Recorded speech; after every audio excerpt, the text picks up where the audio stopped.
What's up, guys, and welcome to this. This is the LK Show, episode number 3, and it is for the 2nd of September 2023. Hope you're all having a great day. Thank you all for checking out the WWE Payback preview and predictions video that I did yesterday on yesterday's edition of the LK Show. Whether you listen to that on any of the audio platforms or on the YouTube channel, it's much appreciated. And thank you if you're listening to this on iTunes, Spotify, Speaker, however you're listening to it, or if you're watching this on YouTube, drop down below in the comments your thoughts and opinions on the All Out show, which is coming to you guys tomorrow night as of this recording. So I've got the card up in front of me. I'm looking forward to breaking this one down. Let me know what you guys think on Twitter at LK Wrestling, your level of excitement for this show. That is something I'm very intrigued in. Because obviously there's a lot of people who are complaining about the kind of quality of the card, the lack of the build, because obviously it was the AEW All In show last week, which was really good, and I really enjoyed myself there in Wembley Stadium. I was there live, obviously, from the UK. So it's obviously the biggest wrestling show I've ever been to in my life, as I've only watched wrestling here in the UK. I've only ever been to Florida, and that was not to watch wrestling. That was for a Disney holiday many moons ago. But overall excitement levels, I don't know. Part of me is thinking this could be a really good show, and the other part of me is just kind of like I'm not that fussed. Cause I'm also a bit of a come down, if you will, because obviously the last thing I watched AEW. Well, obviously I watched Dynamite, and as of this recording, Collision's happening tonight, so I'm looking forward to that. And I think Collision will do a lot to get me excited for the pay-per-view, because I like Collision. Collision is my favourite show of the week. I think it's a really good show, so I'm looking forward to watching that tonight, possibly reviewing that tomorrow. Obviously, it'll be a Payback review tomorrow. Looking forward to reviewing the Payback. So with that in mind, let's get down to breaking down this damn match card.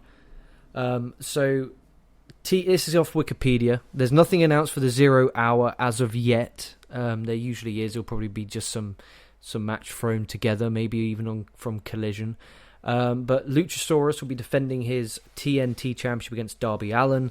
Darby Allin said he's a bit beaten up after Wembley when he did the coffin drop off the top onto his lower back. Again, this is coming from him. This isn't coming from Dirty Dave Meltzer. This is what he stated. Apparently his back is... not apparently, he said it. His back's proper fucked up. So hopefully he's not too careless. Obviously it's a pay-per-view and it's Darby Allin, so you're expecting it to be somewhat crazy. But hopefully it's a safe match. I'm really liking what they're doing with Luchasaurus and Christian. I really am enjoying it. Christian's... It's just one of my favourite stuff Christian's done in a while. I was a huge fan of Christian when he was in TNA.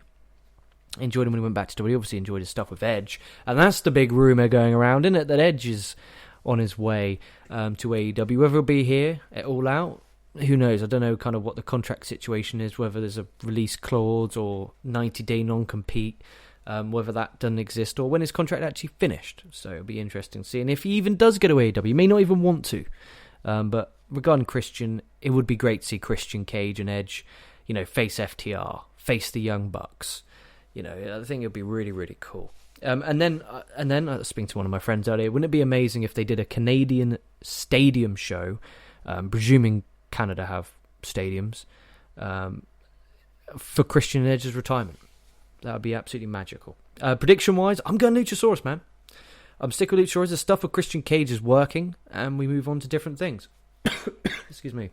If I was a professional, I'd have edited that out, but I'm not. But prediction-wise, Luchasaurus. Miro Powerhouse Hobbs. It's obviously been built up for a while. They did the contract signing at Wembley Stadium. Loads of security guards got fucked up. I'm going with Miro. I really am. I think Miro gets a win here, and then I wouldn't mind seeing a babyface Miro against Luchasaurus for the TNT Championship. I think that could be a really good match. That could be a good program. But I'm expecting Miro, and I'm expecting this to actually be a very good match. Excuse me, sorry. Been a bit under the weather with this cough. Hopefully it touched the old wood. It's not the COVID, Reno. I hope it's not the COVID, but it is what it is. Getting a bit of a cough going. I'm going to get some cough sweets. Anyway, Miro. I'm going with Miro. Chris Statlander defending the TBS Women's Championship against Ruby Soho. This one is, I actually do think will be a good match. I thoroughly enjoyed the 6-women's tag on Dynamite, which saw Ruby-So come in and attack Chris Statlander, which did good build for me. It would have been nice to see kind of these two in some form of tag match at All In, maybe on 0 Hour, because it would have been good to see more women's wrestling on the show. But this should be good, and this is the good thing about having 2 women's championships. All In was a week ago, so Paige Saraya won't be on this show because there's no need because the TBS title's on the line. So at least women do get something on this show. Orange Cassidy and Jon Moxley. Again, I'm just going on the Wikipedia list, the way they've listed it. This is the main event. And Dynamite did a great job for me. Me personally, I don't know if it did you, for making me look forward to this match. This is a pay-per-view quality main event, and it does nothing but establish and elevate the International Championship.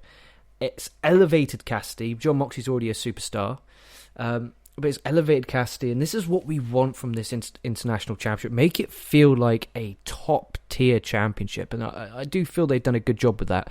It's all well and good with, Orange Cassidy defending it every week, but this has a bit of a story. The thing is, he could defend it one week, build up for it the next, and then defend it on the so for example, Orange Cassidy versus Christian Cage, and then the week after they announce Orange Cassidy versus Luchasaurus, and then build it that week, and then the next week have the match. So if Orange Cassidy does retain, I would expect that, but in my opinion, my prediction, I'm going Jon Moxley.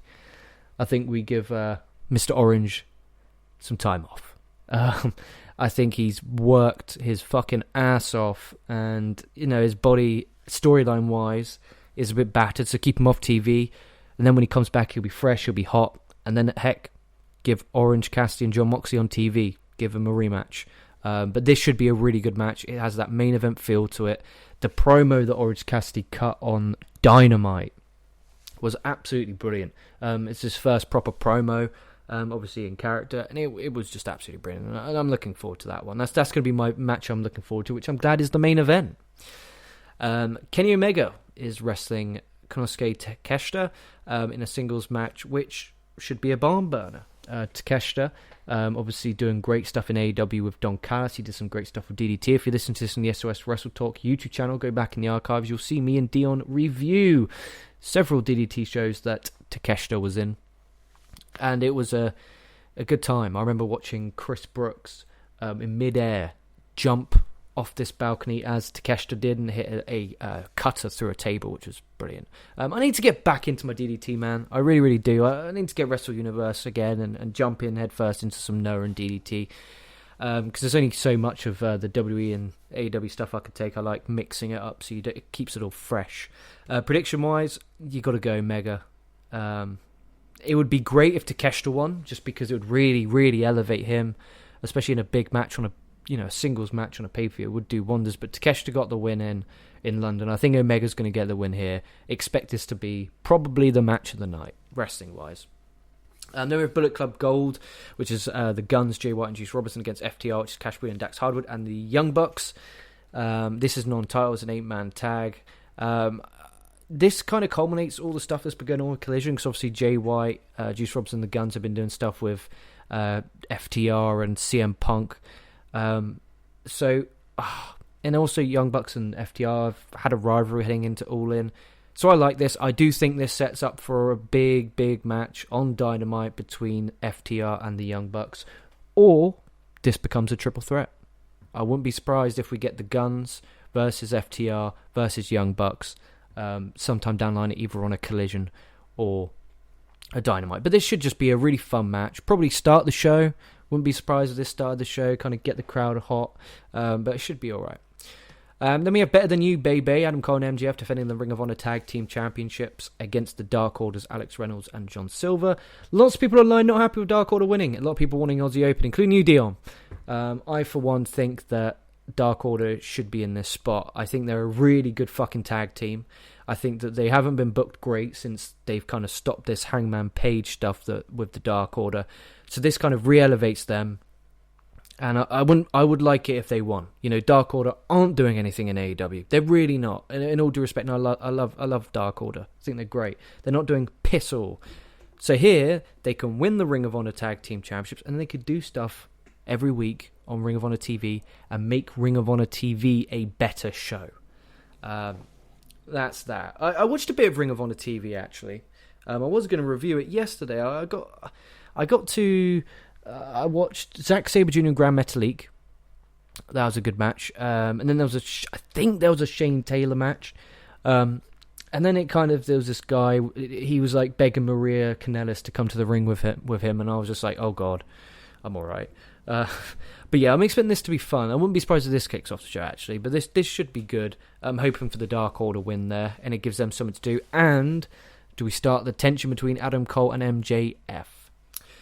And then we have Samoa Joe defending the Ring of Honor TV title against Shane Taylor. Shane Taylor won a TV title eliminator tournament, defeating Gravity in the final. He also defeated Christopher Daniels and Serpentico on the way. I'm up. I'm fine for this. I really am. The thing is with these Ring of Honor fucking things, man, is I get you own it, but make it its own thing. Like, yeah, you're gonna fucking tape it before Dynamite or before Collision. That's shit in its own right. I think Ring of Honor should be taped not at Universal Studios, because that's shit. I really can't stress that enough. That is pure dog shit. They should just go on the road with this fucker. Do the smaller buildings, and then get different guys in. Make the TV show really good, and then do the pay-per-views. Have it as a separate company. But I'm happy for this. I think Shane Taylor's going to get the win here, and I think Samoa Joe's going to kind of move on to do some stuff in AEW. Not that there's a fucking difference, but I think Shane Taylor gets the win here. He's a really good wrestler. I think this will. If you haven't watched Shane Taylor before, he's a big man, really athletic, really good character. Really looking forward to that. Prediction-wise, I'm going to Shane Taylor. And then Eddie Kingston and Katsuya Shibata facing Claudio Castagnoli and Wheeler Yuta. Eddie Kingston and Wheeler Yuta had a banger on Dynamite. Really good match. Go back and watch that if you haven't done so already. So I'm looking forward to that personally. I think it'll be a really, really good match. And this is kind of your main event. If you're a fan of Japanese pro wrestling, this will be the main event for you. So I'm looking forward to that indeed. So again, make sure you guys follow me on Twitter at LK Wrestling, and follow us on at SOS WrestleNet. But most importantly, make sure you subscribe on the YouTube, like and drop a comment, your thoughts and opinions. And if listening on the audio, leave a 5-star review or drop a comment or leave a like or share it. That would be even better if you could share it. That would be great. But that's going to do it for today's show. Payback is this evening. I'm not going to watch it live because I live in the UK and it's 1 a.m. to 4 a.m. and that is late. I'm a 9 to 5 working man. Monday to Friday. So the idea of staying up till 4 a.m. is kind of beyond me. But I'll be waking up early, about 7 a.m. Give this show a watch and chuck a review up. But thank you guys for watching so much. Looking forward to this pay-per-view, man. Really am. I'm hoping it's a good show. Hopefully these guys bring it. Hopefully Tony Khan brings the big bucks. Looking forward to checking out some of this StarCast stuff as well. I haven't really got a chance to check any of that out yet. See if anything's online or anything like that. But with that in mind, guys, have a great day. It's been your boy LK. Stay safe, stay well. I'll be catching your asses down the line.